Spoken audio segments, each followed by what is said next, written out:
Hi, guys, and welcome back to the FKFM podcast. This is episode number 3 of the education series, and today we're talking about goal setting. So, an episode that I wanted to do was actually going to be on what phase should you enter. So, whether you should enter like a diet phase or a gaining phase, a bulk or a cut, whatever you want to call it. But I thought before that episode, I should really talk about what the specific goals are, because your goals are obviously going to be an important factor when it comes to deciding what phase you enter. So that's why we're talking about goal setting today. And then next episode, we will discuss what phase you should enter and whether you should go into a gaining phase, a diet phase, how to perform those, etc. So in regards to goal setting, generally everyone will have an initial goal, which is what got you into training in the first place. So for me, that was the fact that I was always really skinny as a kid. I was literally called Skinny. That was my nickname by my mates. So that was sort of my motivation, and my goal was to put on some size, just to put on some muscle and get a bit bigger, put on some weight for football as well, because I was always told that I needed to be stronger and bigger for football. Technically I was good, but I needed to be more physical. So I just needed to be bigger. I needed more muscle. I needed more weight on my frame. So that was my initial goal. And that goal will always stand you in good stead initially, because you'll think, okay, cool, right, now I want to do this, and this is what I need to do that. So I will do the necessary. So I knew that I needed to go to the gym and I needed to eat more. Simple as that. I didn't know anything else. I didn't have any other knowledge on any of this, on any of training, nutrition. I didn't have a lot of knowledge at the time, but I knew that I simply needed to go to the gym and just try and get stronger and put on some weight. Simple as that. And then that it stands you in good stead for a few months.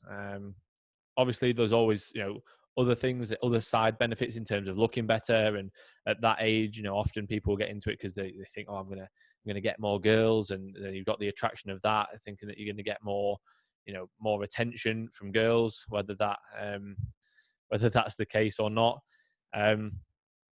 But it's sort of the main goal that you start out with is the goal that will probably help you out for the first however many months, but it's probably not going to be your goal forever. Okay, because you're not setting a goal before you step in the gym, which is a scary one, because you're often too scared of failure at that point. You don't really understand that failure is a good thing and that you can learn from it. You almost think, right, I just want to go in and get a bit bigger. I imagine if that was still my goal now, just go in and get a bit bigger. Like, yeah, of course, I always want to grow, but there's a lot more to it, and it would be a lot harder to stay motivated and stay on track if my goal was simply, I just want to put on a bit of weight. It's not really a strong enough goal, let's say. So that initial goal will help you out initially, but over time, those goals will change, and they will likely increase and get bigger and more sort of, let's say, unrealistic and harder to achieve. But that's a good thing, because with goal setting, I think you should always sort of scare yourself with your goals.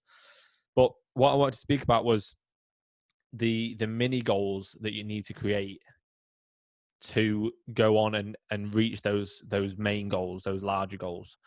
So you've got to think day to day, you need to have tasks in place, or little habits in place, boxes to tick off, if you like, that ultimately will help you reach that end goal, or that main goal, or work towards that main goal anyway.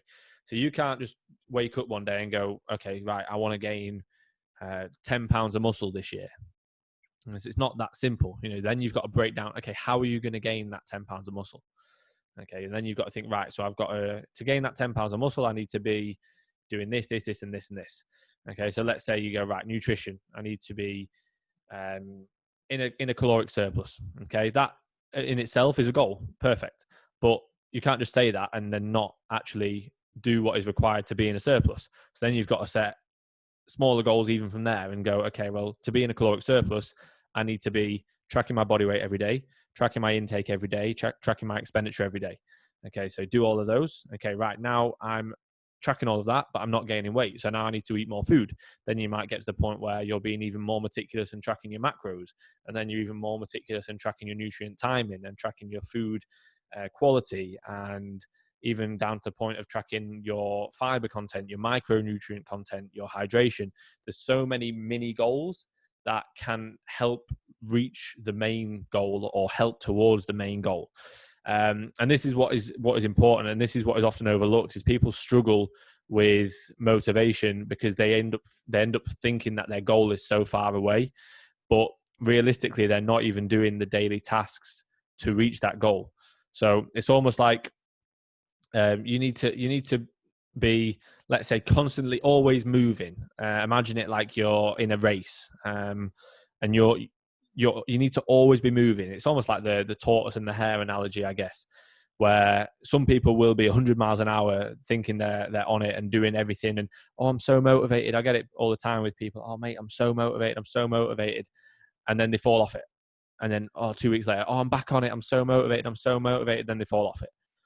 And then these are the people who generally struggle to get any results because they have a couple of good weeks, then they have a couple of weeks where they don't do anything. And it's like 2 steps forwards and 3 steps back. Whereas someone who's like, yeah, I'm just ticking the boxes. I'm doing what is required day to day. I'm making sure that I'm progressing in the gym. I'm doing the basics. Here and there, they might have, a day where they have an off-plan meal, or they do something that's slightly off plan. They go out and they miss a session, but they won't make an excuse. They'll go, it's okay, I'm going to do 4 sessions next week. I'm going to do 2 uppers and 2 lowers because I've got a day where I can't train. So I'm, rather than my 5-day split, I'm going to do 4. And they're not going, I'm going to have to do this. They're not panicking about it. They're just moving slow and steady and always progressing. And that is what you need to do. You need to just tick off the daily goals, the day-to-day tasks, to keep moving forwards gradually. Because you've got to be patient. It's not, you're not going to, if you're setting any goals worth getting, it's not going to happen in a week, in 2 weeks, overnight. It's like all these fad diets that you see, 10-day fat loss, or even like 6-week. Look at this 6-week transformation, which is always just bullshit. It's, you need to, especially people who aren't educated or aren't properly into training and aren't, sort of at the point where they could do a 6-week mini cut and get good results. These are the people who have abused their body for 20, 30 years and expect a 6-week detox tea to sort them out. You need to be changing your whole lifestyle through mini goals and mini targets, mini tasks day to day to move forward. So I've seen numerous things where people will just do like 5 things that they've got to tick off a day, which might be drink like 4 liters of water as a minimum, get 8 hours of sleep, get your training session done if you are training, hit your like food targets, and then the 5th one might be something to do with work or productivity with work, something like that. And obviously you can make those as hard or as easy as you like. And for some people, they'll need to be get 2 sessions done this week because they struggle to even get to the gym, and that's fine. There's levels to this, but it's important to have those goals, those mini goals in mind and set out to go on and reach the larger goals. I'd argue that they're even more important than the main goal in the end. So it's like when I was competing, like 2 weeks out or 3 weeks out, whatever it may be, people would always say to me, like, oh, not long now until it's all over. Oh, what are you going to do after? It's nearly all done. Like, what do you mean it's nearly all over? Or it's all done. It's literally a competition. I'm competing. Nothing changes. The only difference is I'm not going to train that day or going and doing a normal rest day, but I'm going to step on stage and compete. And then the day after, things just return to normal anyway. Like maybe a bit more food and a bit more social aspect and enjoyment, but it doesn't change the end goal or the overall goal, which is for me just getting better day to day in all aspects. So the daily goals for me are more important than the main goal, really. And I know that if I weren't to do any of the daily goals, it's irrelevant what your main goal is. Your primary goal, your largest goal, is completely irrelevant if you can't stick to the day-to-day goals. So they are very, very important, and something that I'd really recommend that people do is setting these daily tasks, whether it be through hiring a coach and having coaching sheets, whether it be through having your own little list of things to tick off, whether it be through having a whiteboard in your front room or in your office or in your kitchen or wherever where you've got daily tasks. So I'll have that every single morning. Pretty much the first thing I do is write on my whiteboard the tasks that I've got to get done that day, and then I just run through them every day. And if I don't get something done, then it goes to the day after. But generally, I'll make sure that I get things done, and I won't make it insanely long, the list, because otherwise you just keep pushing them on to the days after. But if I weren't to do that, don't get me wrong, I'd still do the daily things. A lot of the time it's just check-ins, what session I'm training. It'll often be like Instagram post. It'll be like today I've got film session. So I remember to film my training session in the gym. Podcast, and I'm doing the podcast now. Like, just to keep me accountable and to keep me feeling productive. Productivity is a massive one. As soon as you start to feel unproductive and lazy, you just start beating yourself up and feeling sorry for yourself and feeling like, oh, I'm off track now, I'm not doing well, this and that. If you're on it, and you're on it, let's say with your meal prep, you've got everything tracked, you've planned all your times ahead, you've planned all your training sessions ahead, you know you're going to go and get them all done, you've got everything done work-wise, you're on top of uni work. If you're a student, let's say, you feel so good, you feel high on life almost. And that's kind of the feeling you need to have all the time to stay productive, to stay in a position to go and hunt your goals down. So being productive is very important as well when it comes to the goals, setting the goals and hitting the goals. Because, if you're not productive, you're not even going to be setting the goals, because you're just being, lazy and not even pushing yourself to be hitting these goals. Then you've got to think about a time frame. So, you may have your main goal of, let's say you want to compete in 2022. Then you need to think about what you're doing now. Okay, so realistically now you should be in a very productive gaining phase to get your food as high as possible, upregulate your metabolism as much as possible, get your numbers in the gym as high as possible, ensure that all your training is spot on, get into a very good program, very productive program, so that you can enter a prep when it comes to the time to, let's say, early 2022, where you're on the most food you've ever been on, you're the strongest you've ever been, you're the heaviest you've ever been, but not in a position where you're so heavy and I've got too much fat added. You may need to look at adding in a mini cut before, then and between now and then, which you probably will, and probably be a good idea to mini cut between now and then if needed. So you need to be setting those kind of goals. You can't just think, okay, well, I want to compete in 2022 and we'll see what I look like when I get there.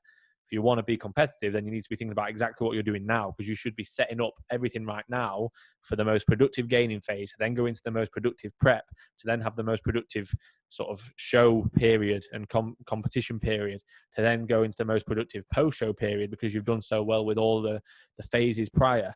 So that time frame is important as well. You can't just think, okay, well, I want to compete at this time, or I want to do this by this time, I want a photo shoot at this date, but you're not thinking about how far that is. And time goes fast, it creeps up on you. If you say, oh, I'm going to do a photo shoot in January 2021, well, that's 4 weeks away, 3 weeks away. It's like, oh shit, that's come around quick. And time does fly. So, setting those goals, but with actual time frames as well, will really help in terms of hitting them, and also making sure that you can break them down into smaller goals. So it might even be to the point where, right, I want to be in shape for a photo shoot at this date. To be in the shape that I want to be, I'd predict that I need to lose between 20 and 30 pounds. I've got 15 weeks, so I need to be losing between, let's say, 2 to 3 pounds per week. And then you need to break down how you're going to break that, how you're going to lose that. You may go more aggressive initially, and you may be like, I can aim for more of a 4 to 5 pound approach for the first 2-3 weeks, and then it might be close to a 2 to 3, and then towards the end, to reduce the risk of losing more muscle, I'm going to make sure that I'm only losing a maximum of half a pound a week.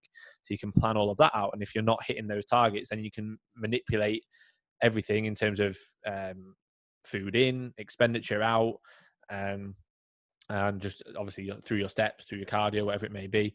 You can manipulate that so that you are hitting those targets to hit that end goal.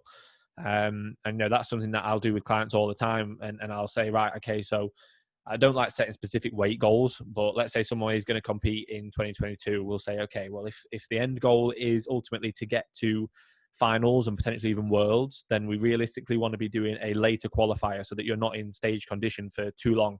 So then we need to look at, okay, so maybe we're going to be August, September qualifiers. So therefore we'll probably start a prep maybe late March, start of April time. So already that's for like 2022. We're thinking about that. We're thinking about how many months of an off season we've got.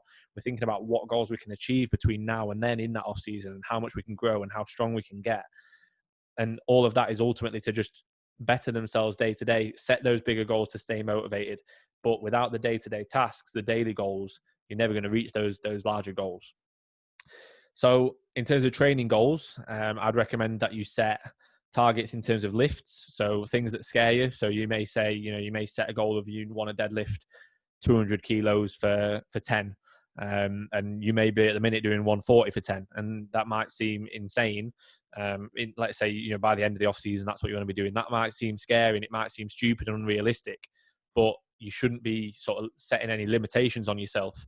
There's no reason that you can't, make crazy progress in the gym if you are very meticulous with your training and your recovery. I set goals for myself that I just think that's stupid. I'm not going to get to that.